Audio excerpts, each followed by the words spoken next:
Hey, Alex and Kent, we're going to run through our technique of the week. We're going to kind of recap all of the side mount work we did this week.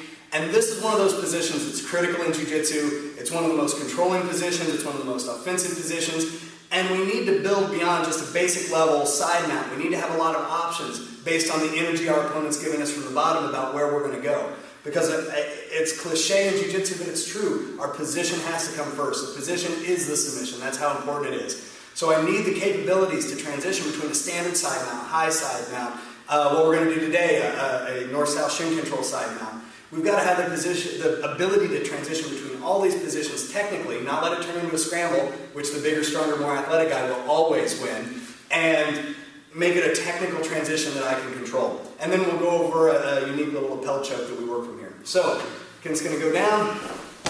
I'll take my standard side mount, and there's a lot of ways I can transition to this North-South Shin Control, and a lot of people have seen me do this. We talk about it in seminars pretty frequently. We're going to stick with probably the most fundamental one. There's a lot of ways that I can get him to defend this. Of course, if there's strikes involved, it's self-defense, it's MMA. I can start punching him in the face, and naturally his hands start to come up because he's not going to let me. No one is going to let me punch him in the face, and he starts to expose this bicep to where I can start my control.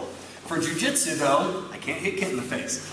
Conversely, I can't let Kit hit me in the face, which is even better. So I come out to my lapel, and I'm going to take the lapel and I'm going to apply pressure to that carotid artery. Kent's going to probably swim his arm in to clear that.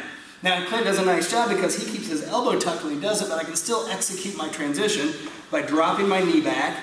It's going to circle in, catch his elbow, and now notice I'm driving that knee all the way to the mat to control. And I get this North Shin Control, or my shin that is closest to his head goes over the bicep. I'm setting my weight back to control that, and now I can either control at the wrist, control under the head. It's kind of immaterial. We're going to go to the wrist for right now. Nice controlling position. Now I want to advance him and get higher on him. If I'm right here, this is Kent's strongest position when he's on the bottom. This is my weakest because he's still, like, even if he doesn't know Jiu-Jitsu, let's just take the brown belt out of the equation. And Kent's way better than this, but let's just take that out of the equation. If he's just big and strong, he can push really hard here and create space and make a problem for me. So if I have the chance to get away from the center line and get further north, I want to do that. So from here, I've locked this. I'm going to slide the shin down his arm to open up space. So you can see my shin coming from a nice tight position down towards his wrist, and we can see how that's going to open up space along this arm.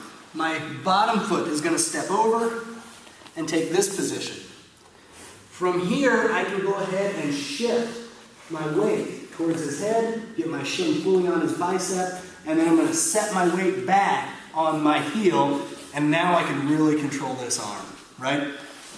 So I have kind of this X position on the arm. So this becomes very, very controlling. So from here, we're going to go ahead. There's a lot of things I can do. Clearly, I have this arm isolated. This arm's kind of out of play. What I want to look at is a gi choke. Because when I'm in this position, people give up so much energy fighting this arm, and they fight this arm, and they fight this arm because they're so worried about this, they tend to forget about the choke. So I'm coming thumb into the collar, and if Kent's gi's really tight, I want to reach inside, and first I'm going to push it to make a little pocket for my hand so it's easier for me to grip the collar. So I grip the collar. Lots of people always talk about driving this hand, driving the hand low. Realistically, the further I drive the hand down, the further I take my radius away from his carotid artery. So I want to grab this in a position where I can just roll my radial bone right across his carotid artery. Not in the side of the neck, but right here where you would take a pulse. So instead of here, I'm up just a little bit in the carotid artery. And then I'm always going to take my wrist, and instead of leaving this natural little bend in the wrist, I'm going to extend that. So now I have a straight, almost like a piece of rebar, to shove into that carotid artery.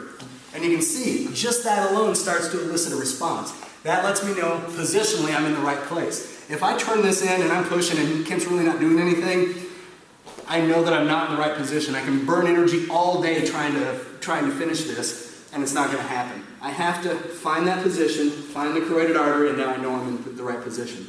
Notice I'm straightening my arm because my body weight is what's going to drive this choke.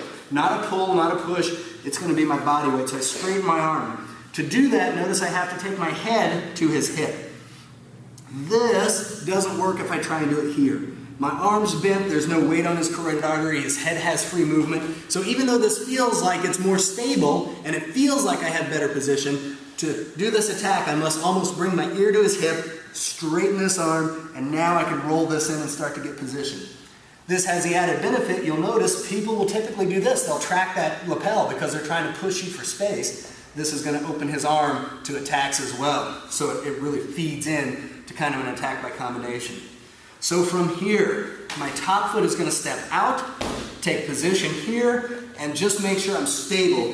This is where I'm going to do my final adjustments and make sure my carotid arteries, my radius is rolled into the carotid artery, make sure I'm lined up, my arm is straight. From here, I'm going to step over with my knee, and you can see I make a little circle over his head. I put my knee down by his ear, and now I'm going to push my knee and my shin this way, driving his head and neck into the choke, and then I'm going to drive weight onto the choke, and I get my submission.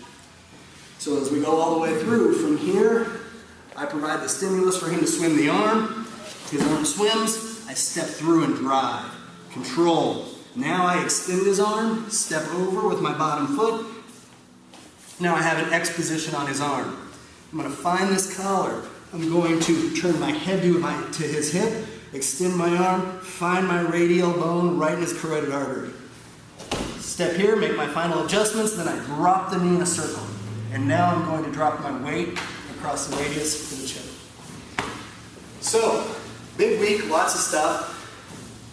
The most important part of this is the transition, making sure I can move from a side mount to kind of that north-south shin control. Once I'm there, the submission series is icing on the cake, but it's important to understand how that position informs that choke and how I utilize my body weight to do the choke, not a yank on the knee that we see so often. So, Alex and Kip, there's our recap for the week. Thanks, bro. Appreciate it. And we'll be back next week with mat work. We'll see you. Hopefully